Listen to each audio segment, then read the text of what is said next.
प्यार का ये कैसा अंत, 35 टुकड़ों में बिखरी मोहब्बत, फ्रिज में कैद रही कई दिनों तक लाश, और फिर दिल्ली की सड़कों पर हुआ खेल खत्म। आफ्ताब संग लिव इन रिलेशनशिप में मुंबई से आकर दिल्ली में रह रही श्रद्धा ने परिवार से बगावत करके यह कदम उठाया था, लेकिन जिसके लिए यह सब किया था उस आफ्ताब ने ही कसाई का रूप धारण कर लिया और उसके 35 टुकड़े कर डाले। 18 मई को कत्ल के बाद करीब 18 दिनों तक वह रोज जंगल में जाता था और शरीर के कुछ अंग को ठिकाने लगाता था।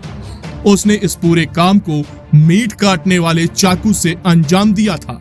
इस बीच दिल्ली पुलिस की एफआईआर में खुलासा हुआ है कि श्रद्धा ने जब अपने घर से निकलने का फैसला लिया तो पिता से लड़कर आई थी।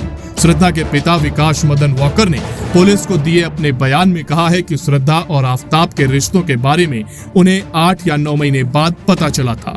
उन्होंने कहा कि श्रद्धा ने अपनी दिवंगत मां से 2019 में कहा था कि मैं आफ्ताब के साथ लिव इन रिलेशनशिप में रहना चाहती हूँ। श्रद्धा के पिता विकास ने कहा, हमने उसके इस फैसले का विरोध किया था। इसकी वजह यह थी कि हम हिंदू हैं और कोली जाति के हैं, वहीं यह लड़का मुसलमान था। हमारे परिवार में दूसरे धर्म से रिश्तों को स्वीकार नहीं किया जाता। हमारे इनकार पर श्रद्धा का कहना था कि मैं 25 साल की हो गई हूँ और अपने लिए सही फैसले ले सकती हूँ। घर लौटकर आई थी श्रद्धा, तो फिर वापस क्यों लौटी? यही नहीं, श्रद्धा ने पिता से कहा था कि भूल जाना कि मैं तुम्हारी बेटी हूँ, और फिर घर से निकल गई। पिता ने कहा, इसके बाद हमें उसके दोस्तों से खबर मिलती रही। पहले वे लोग नया गांव में रहते थे और फिर वसई में रहने लगे। कुछ वक्त बाद श्रद्धा ने अपनी मां से बताया था कि आफ्ताब उससे लड़ाई करता है और पीटता है। मां की मौत के बाद श्रद्धा ने मुझसे भी कई बार फोन पर बात की थी, तब भी उसने आफ्ताब के हाथों पीटे जाने की बात कही थी।